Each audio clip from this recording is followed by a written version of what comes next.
Assalamualaikum warahmatullahi wabarakatuh.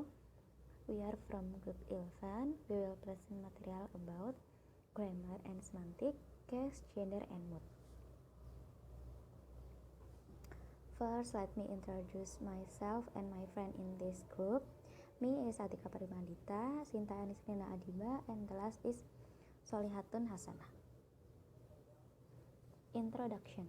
Syntax is of interest as is morphology too, because without syntax, human beings would be unable to construct complex message conveying information about complex situation, proposal, or ideas.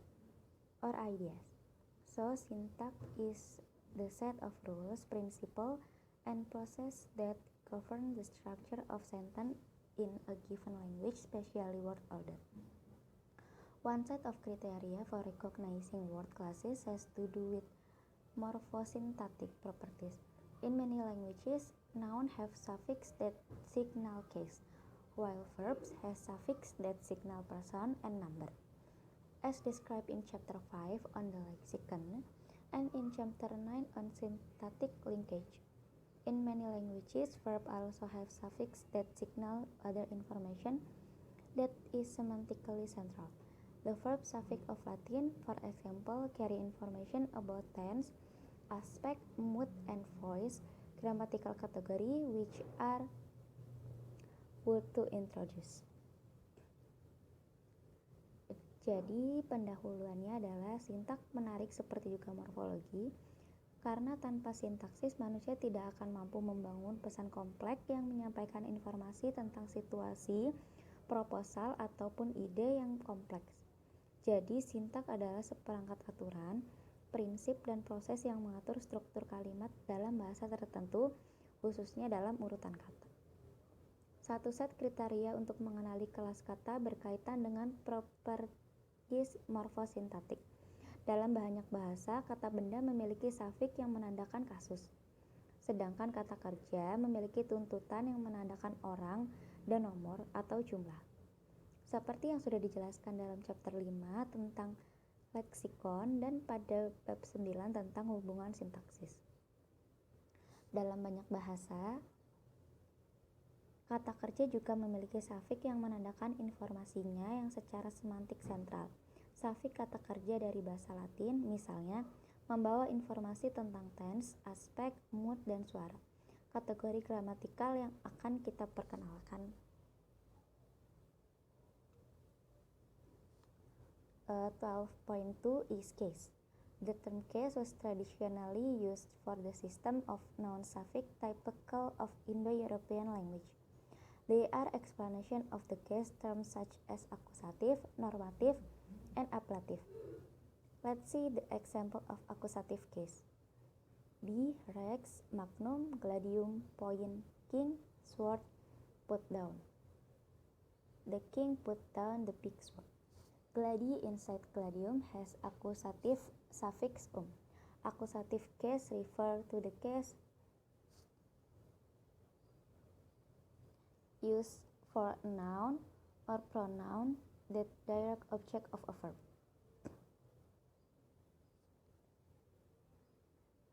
Jadi pada poin 12.2 yaitu adalah kasus.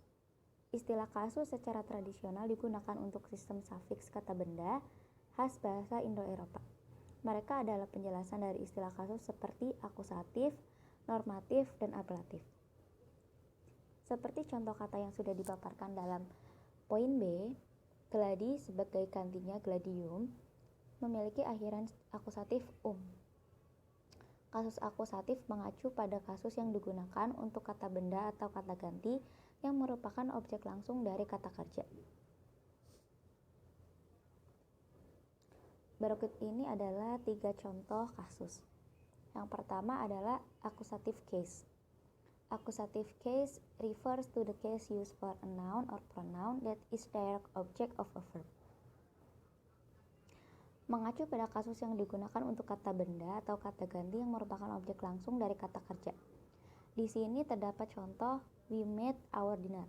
The verb is made, kata kerjanya yaitu made atau membuat. The direct object is dinner. Not direct object is to the right of the verb with no preposition. Jadi objek langsungnya di sini adalah dinner atau makan malam. Di sini perhatikan objek langsung ada di sebelah kanan kata kerja tanpa preposisi. Contoh lain yaitu Maya chewed on the bread. Bread is not a direct object.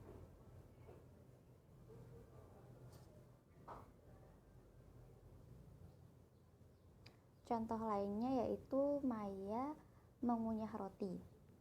Roti bukanlah objek langsung.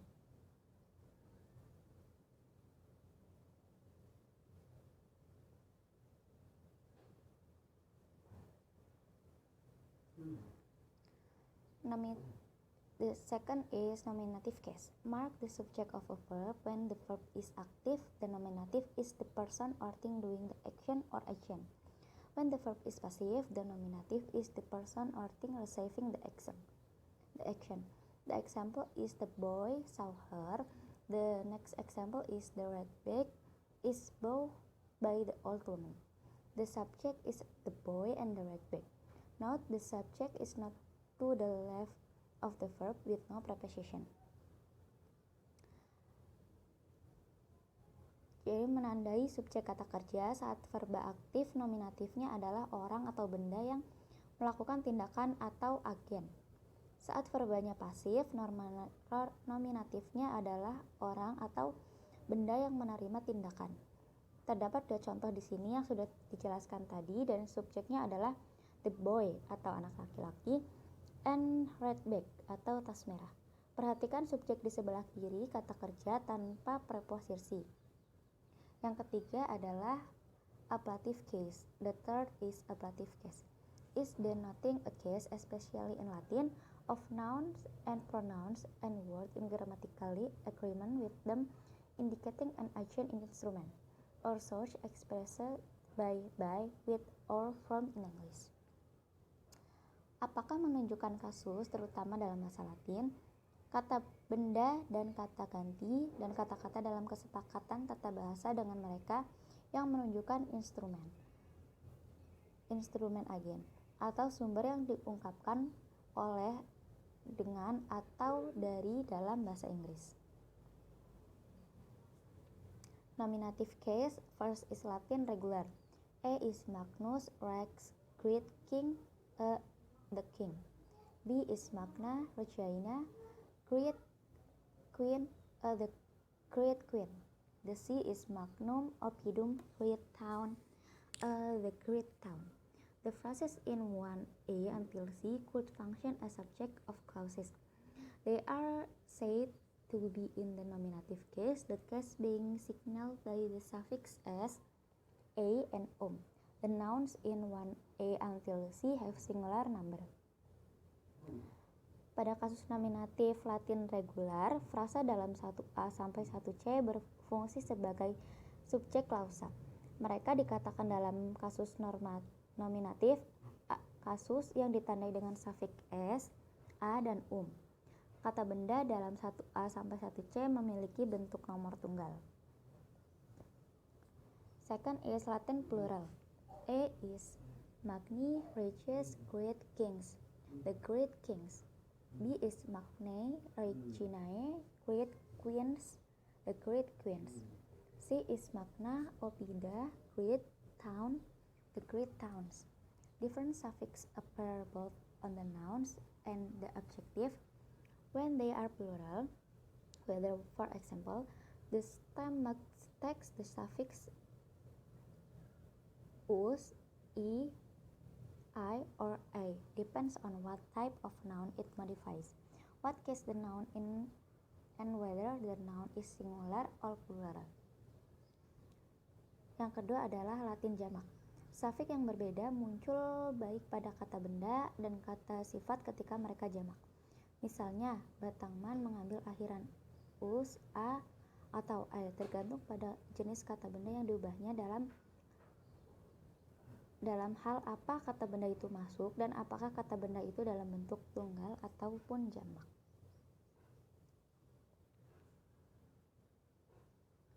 The next is English doesn't have case suffix.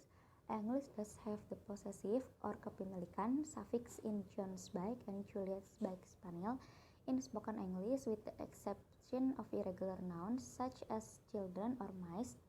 S is not added to plural nouns. Possession is signaled in writing by an apostrophe added to plural noun, as in the dog's kennel. The apostrophe has no spoken equivalent. The suffix is also added to noun phrase rather than nouns, as in the woman next door, cat, and Jack and Jasmine's garden. But it's clear that the possessive suffix behave very differently from the case suffix as or languages such as Latin and Rusia. Bahasa Inggris tidak memiliki akhiran huruf. Bahasa Inggris memang memiliki akhiran posesif atau kepemilikan. Contohnya yaitu pada kalimat sepeda John dan sepeda Spaniel Juliet. Dalam bahasa Inggris lisan, dengan pengecualian kata benda tidak beraturan seperti anak-anak atau tikus, S tidak ditambahkan ke kata benda. Jamak kepemilikan ditandai dalam hal menulis dengan tanda kutip yang ditambahkan ke dalam kata benda jamak, seperti tambahan tanda kutip pada kennel atau kandang anjing. Apostrof tidak memiliki padanan yang diucapkan. Akhiran S juga ditambahkan ke frasa kata benda daripada kata benda, seperti pada kucing wanita sebelah atau kucing milik wanita tetangga sebelah dan taman Jack dan Jasmine. Tapi jelas bahwa suffix posesif berperilaku sangat berbeda dari suffix kasus atau bahasa Latin seperti Latin dan Rusia. The next material will be delivered by Sinta Nisrina Adiba. Sinta, time is yours. Okay, I will continue the material. 12.3 Gender. English nouns fall into classes that are more closely linked to natural gender.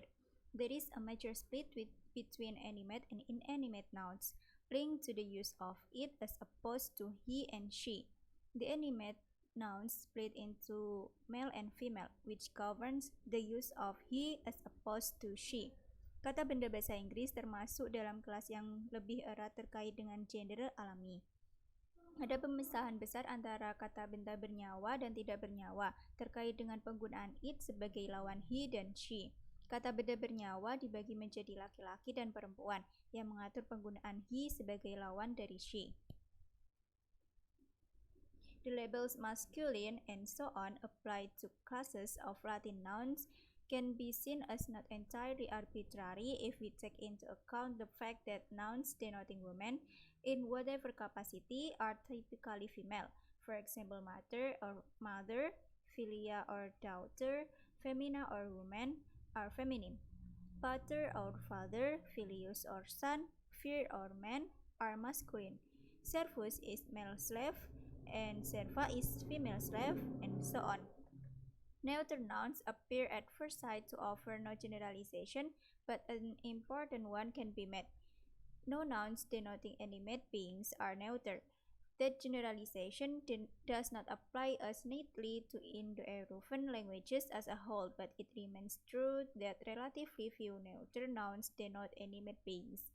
The ones that are usually mentioned are the neuter German nouns kind or child, Weib or woman, Mädchen or girl, Fraulein or young woman, Tier or animal, Pferd or house, Krokodil or crocodile. Label maskulin ada dan seterusnya diterapkan pada kelas kata benda Latin tidak dapat dilihat sepenuhnya sewenang-wenang jika kita memperhitungkan fakta bahwa kata benda yang menunjukkan perempuan dalam kapasitas apapun biasanya perempuan.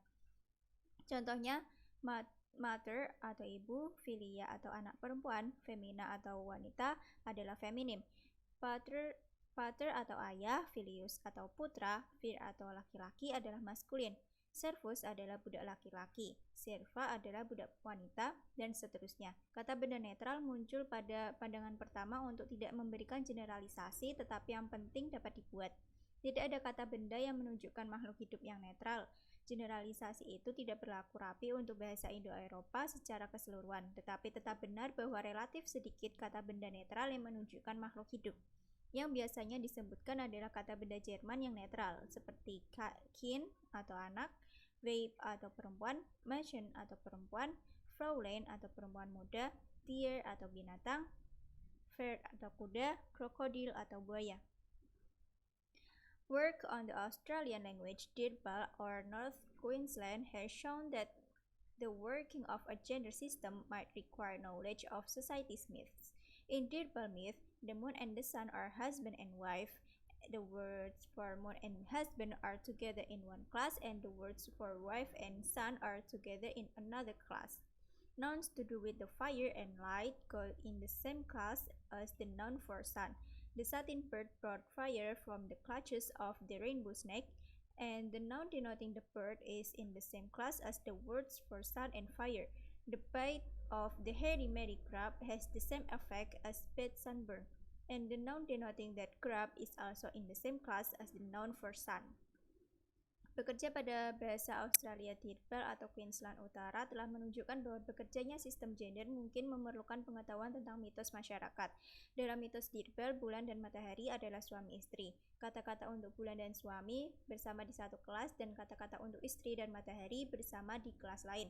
Kata benda yang berhubungan dengan api dan cahaya berada di kelas yang sama dengan kata benda matahari. Burung satin membawa api dari cengkraman utara ular pelangi, dan kata benda yang menunjukkan burung berada di kelas yang sama dengan kata-kata untuk matahari dan api.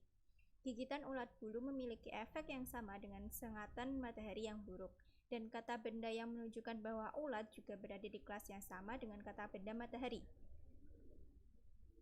12.4 Mood. It would be very pleasing and appropriate if mood as a technical term in grammar derived from or was historically associated with mood as a term applied to psychological states. Unfortunately, it is not, since the latter is cognate with a German word and the former derives from the Latin word, which has also survived in modern English as bode. The central point is that speakers have different modes of presenting situations. Akan sangat menyenangkan dan tepat jika mood sebagai istilah teknis dalam tata bahasa berasal dari atau secara historis dikaitkan dengan mood sebagai istilah yang diterapkan pada keadaan psikologis. Sayangnya tidak, karena yang terakhir serumpun dengan kata Jerman dan yang pertama berasal dari kata Latin yang juga bertahan dalam bahasa Inggris modern sebagai mode. Titik sentralnya adalah bahwa pembicara memiliki penyajian situasi yang berbeda. 12.4.1 Statements, Questions, Comments. Number 1. Speakers can make statements about situations. For example, this is happening, that happened. They can ask questions about situations and about participants in situations. For example, is this happening? Did that happen? They can require or request that a particular situation can be created or not created. For example, do this, don't do that. Number 2.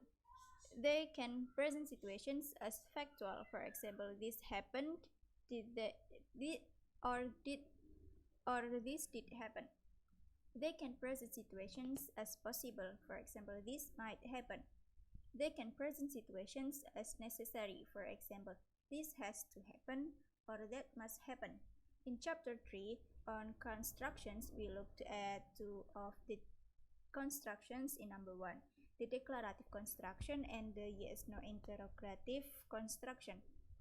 There we describe the arrangements of words into phrases and the syntactic differences between the two.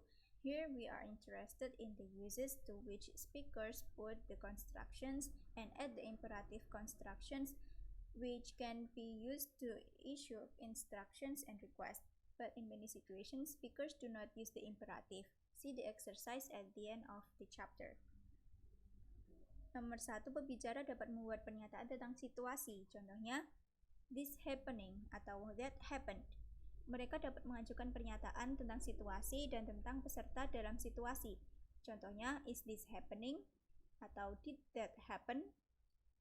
Mereka dapat meminta atau agar situasi tertentu dibuat atau tidak dibuat. Contohnya, do this atau don't do that. Nomor 2, mereka dapat menyajikan situasi sebagai fakta. Contohnya, this happened atau this did happen. Mereka dapat menyajikan situasi sebaik mungkin. Contohnya, this might happen. Mereka dapat menyajikan situasi seperlunya. Contohnya, this has to happen atau that must happen. Dalam bab 3 tentang konstruksi, kita melihat dua konstruksi dalam nomor 1. Konstruksi deklaratif dan konstruksi interrogatif des no. Di sana kami menggambarkan susunan kata menjadi frasa dan perbedaan sintaksis di antara keduanya.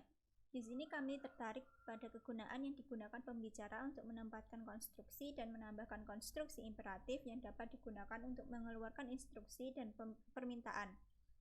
Tetapi dalam banyak situasi pembicara tidak menggunakan imperatif. Lihat latihan di akhir bab ini.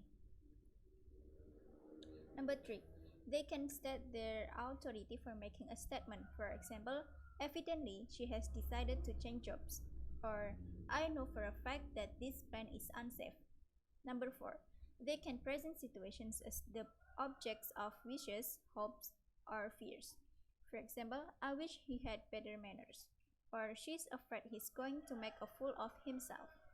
The examples in number 3 are not normally discussed under the heading of mood, but the concept of mood should be extended to take them in.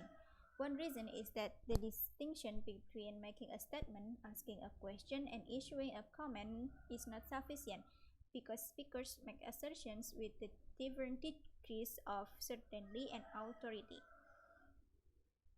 In English, these degrees are signaled by means of adverbs such as evidently or apparently, and by the phrases such as for a fact. There is some controversy as to whether a given speaker makes a stronger assertion by means that's the guy who attacked the policeman, or that must be the guy who attacked the policeman. An earlier view was the former was the stronger assertion, but another, more recent, view is that the former is neutral and that it is the speaker who utters must be who expresses the strong commitment to the proposition that guy attacked the policeman. Contoh dalam nomor 3 biasanya tidak dibahas di bawah judul mood, tetapi konsep mood harus diperluas untuk menerimanya. Salah satu alasannya adalah bahwa perbedaan antara membuat pernyataan, mengajukan pernyataan, dan mengeluarkan perintah tidak cukup, karena penutur membuat pernyataan dengan tingkat kepastian dan otoritas yang berbeda. Dalam bahasa Inggris, derajat ini ditandai dengan menggunakan kata keterangan seperti jelas atau rupanya atau evidently or apparently, dan dengan frase seperti fakta atau for a fact. Ada beberapa kontroversi mengenai apakah pembicara tertentu membuat pernyataan yang lebih kuat melalui that's the guy who attacked the policeman atau that must be the guy who attacked the policeman. Pandangan sebelumnya adalah bahwa yang pertama adalah pernyataan yang lebih kuat, tetapi pandangan yang lain yang lebih baru adalah bahwa yang pertama adalah netral, dan bahwa pembicara yang mengucapkan pastilah yang mengucapkan must, yang pastilah yang mengekspresikan komitmen yang lebih kuat terhadap proposisi orang itu menyerang polisi.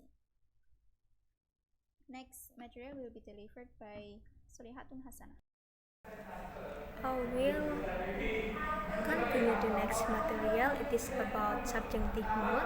Subjunctive is a relating or denoting a mood of a verb, expressing what is imagined or wished or possible. Subjunctif berkaitan dengan atau menunjukkan suasana hati dari kata kerja yang mengungkapkan apa yang dibayangkan atau diinginkan atau kemungkinan. A. They can present situation as the object of wishes, hopes, and fears. Mereka dapat menyajikan situasi sebagai objek keinginan, harapan, ketakutan.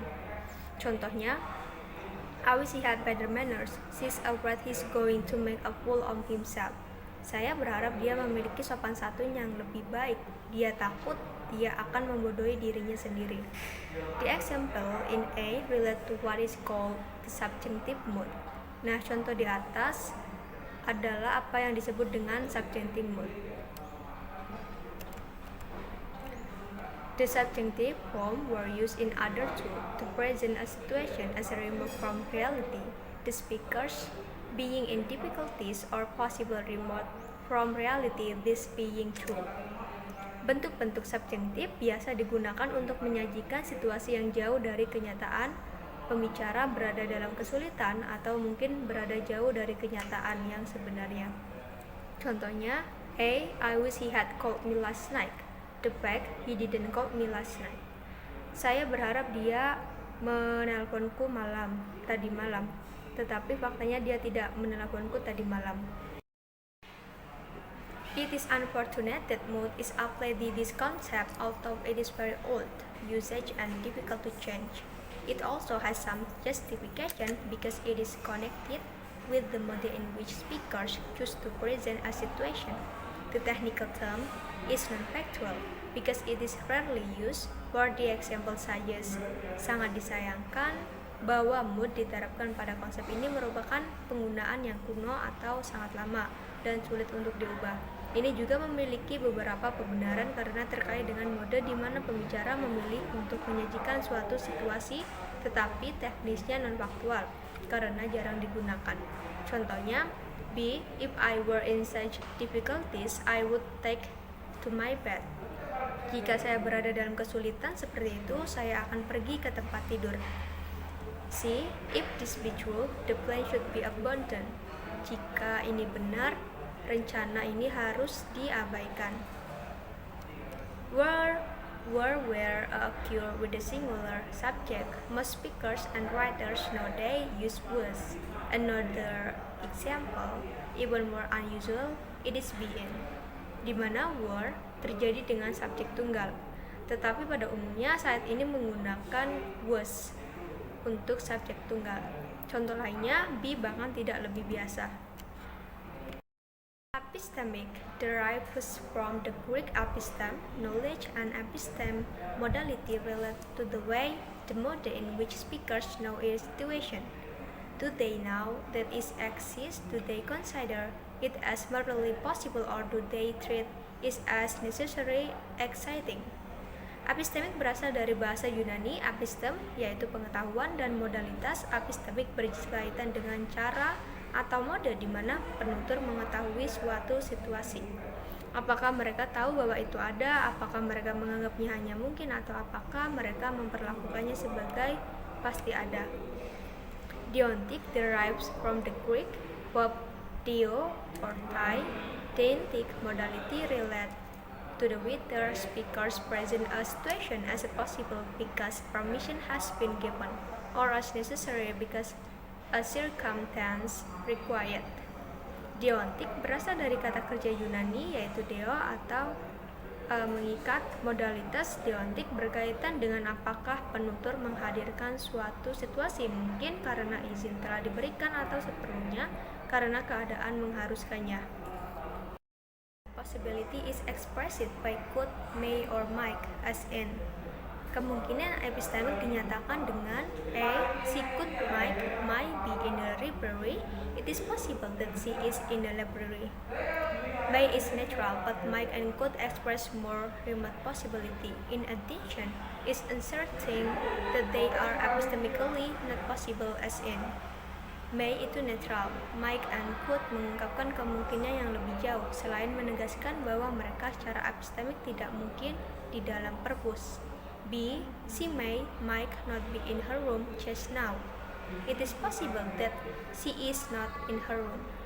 Can or could can be used to refer to physical or mental ability, whereas may and might cannot. Example is quite different in meaning from the.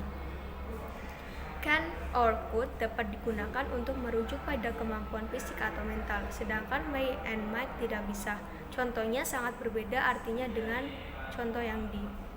A. Margaret can put multiple large number in her head. It was able to. Ini adalah kemampuan. Margaret bisa mengalihkan angka besar di kepalanya. Artinya sama dengan mampu. D. Margaret might multiple large number in her head. It is possible that Margaret will multiple large number in her head if you ask her nicely. D. Margaret mungkin mengalihkan angka besar di kepalanya. Mungkin karena Margaret akan mengalihkan angka besar di kepalanya jika Anda menanyakannya dengan baik. Can and could behave very differently from May and Mike. Example expresses a stronger commitment to the impossibility of situation. Contoh, can and could mengungkapkan komitmen yang lebih kuat terhadap ketidakmungkinan sebuah situasi. A. She can be in her room just now. It is possible that she is in her room just now. This may also present situation that this event is going to happen. Must is typically used as in act. A. Dia tidak bisa berada di kamarnya sekarang. Tidak mungkin dia ada di kamarnya sekarang. Hal ini juga dapat menyajikan situasi bahwa peristiwa ini terjadi atau akan terjadi. Seharusnya digunakan seperti pada F. Must seharusnya digunakan pada F. That must be the worst joke I ever had. Speaker also use have to and have got to, which express necessity but are not modal verb because they do not have the typical syntax of modal verb. That's got to be the worst joke I ever heard. Penutur juga menggunakan have to and have got to yang menyatakan keharusan tetapi bukan kata kerja modal karena mereka tidak memiliki sintaks khas kata kerja. Modal, that's got to be the worst joke I ever heard. Many examples of epistemic necessity can be closed by means of a conclude that ing, which could be uttered as the speaker looks at a pile of empty can. Banyak contoh kebutuhan epistemik dapat dipoles dengan cara saya menyimpulkan bahwa seperti pada contoh J yang dapat diucapkan ketika pembicara melihat tumpukan kaleng bir kosong. Contohnya, you must spend a lot of money on beer. Saya menyimpulkan bahwa kamu menghabiskan banyak uang untuk membeli bir. Speakers can also conclude that something is necessarily not the case. Penutur juga dapat menyimpulkan bahwa sesuatu itu belum tentu terjadi. They can be going to tell us in British English and they mustn't be going to tell us in American English. Permission can be given to do something or not to do something. The latter is typically expressed by both others than may. Having permission not to do something is equivalent to not being obliged to do something. And the typical expression are, for example, izin dapat diberikan untuk melakukan sesuatu atau tidak melakukan sesuatu. Yang terakhir biasanya diungkapkan oleh kata kerja selain mungkin. Memiliki izin untuk tidak melakukan sesuatu sama dengan tidak diwajibkan untuk melakukan sesuatu. Dan ungkapannya adalah misalnya, you don't have to come to work tomorrow and you don't need to come to work tomorrow. Anda tidak harus masuk kerja besok pagi dan Anda tidak perlu masuk kerja besok. Ini sebuah kenyataan yang sama. In contrast, not having permission to do something is expressed by may, not, or can't, or cannot. Sebaliknya, tidak memiliki izin untuk melakukan sesuatu dinyatakan dengan tidak boleh, atau may, or cannot, atau tidak bisa. You may not, cannot, hand in your dissertation late. Kamu tidak mungkin atau tidak bisa menyerahkan disertasi Anda terlambat. Necessity is expressed by must, have to, and have got to. Keharusan deontik dinyatakan dengan must, have to, and have got to. Must expresses an obligation placed on individual by themselves. I must read the new novel because I enjoy over other novel. And the second one, have to expresses obligation placed on individual by others. I have to read the novel because there's an obligatory question on it in the exam. Have got to or gotcha expresses the informal form and only used in conversational language. I gotta go. Yang pertama, harus mengungkapkan kewajiban yang dibebankan pada individu itu sendiri. Saya harus membaca novel baru itu karena saya menikmati semua novelnya yang lain.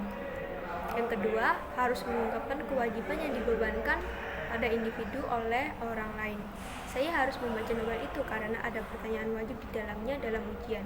Dan yang terakhir, I have got to mengungkapkan bentuk informal dan hanya digunakan dalam bahasa percakapan. I gotta go. Saya harus pergi. The chapter title Grammar and Semantics reflects the central idea that certain distinction in the grammar of the language, including the grammar of English, signal important distinction of meaning. Traditionally, the label from the grammatical distinction and associated meaning was a grammatical categories. Case has to do with how language signal the relationship between the verb and the noun in a clause. In many languages, noun consists of a central stem to which case ending, case suffix are added. Verb-noun relationships are also signaled by word, order, and preposition, and the term case has been extended to this twice. Gender has to do with the different classes of noun in a given language. In English, noun divided into classes based largely on natural gender. That is, the gender class a noun belongs to the connected with the whether the relative pronoun is he, she, or it. In other language, noun refer an animate object fall into classes labeled masculine or feminine. But the reason have to do with the grammatical behavior of the noun and not their meaning. Mood has to do with the modes in which speakers and writers can present situation. They can make statements, ask questions, or issue comments with respect to a situation. They can present a situation as a fact or possible or as a necessary consequence of certain circumstance. They can present a situation as a real, that is, as close to or actually happening in this world, or as an unreal, as a not happening in the world, and even as so removed from this world that it will never happen. Ringkasan dalam judul bab Grammar and Semantics mencerminkan gagasan utama bahwa perbedaan tertentu dalam bahasa, termasuk dalam bahasa Inggris, menandakan perbedaan makna yang penting. Secara tradisional, label untuk perbedaan gramatikal dan makna terkait adalah kategori gramatikal. Kasus berkaitan dengan bagaimana bahasa menandakan hubungan antara kata kerja dan kata benda dalam sebuah klausa. Dalam banyak bahasa, kata benda terdiri dari batang pusat yang akhiran case suffix yang ditambahkan. Hubungan kata kerja kata benda juga ditandai dengan urutan kata dan preposisi. Dan istilah kasus atau case telah diperluas ke perangkat ini. Gender berkaitan dengan kata benda yang berbeda dalam bahasa tertentu. Dalam bahasa Inggris, kata benda dibagi menjadi beberapa kelas berdasarkan jenis kelamin alami, yaitu kelas gender yang dimiliki suatu kata benda terhubung dengan apakah kata ganti yang terkait adalah dia laki-laki, dia perempuan, atau itu. Dalam bahasa lain, kata benda yang mengacu pada benda mati termasuk dalam kelas berlabel maskulin or feminim. Tetapi alasannya berkaitan dengan perilaku gramatikal kata kerja dan bukan pada maknanya. Suasana hati atau mood berkaitan dengan mode di mana pembicara dan penulis dapat menyajikan sebuah situasi. Mereka dapat membuat pertanyaan, mengajukan pertanyaan, atau mengeluarkan perintah sehubungan dengan sebuah situasi. Mereka dapat menyajikan situasi sebagai fakta, mungkin, atau sebagai konsekuensi yang diperlukan dari keadaan tertentu. Mereka dapat menyajikan situasi sebagai nyata, sedekat atau benar-benar terjadi di dunia, atau tidak nyata, tidak terjadi di dunia ini, atau bahkan begitu jauh dari dunia ini sehingga tidak akan pernah terjadi. That's all from our group, and I do apologize if we made many mistakes. Thanks for your attention, and wassalamualaikum warahmatullahi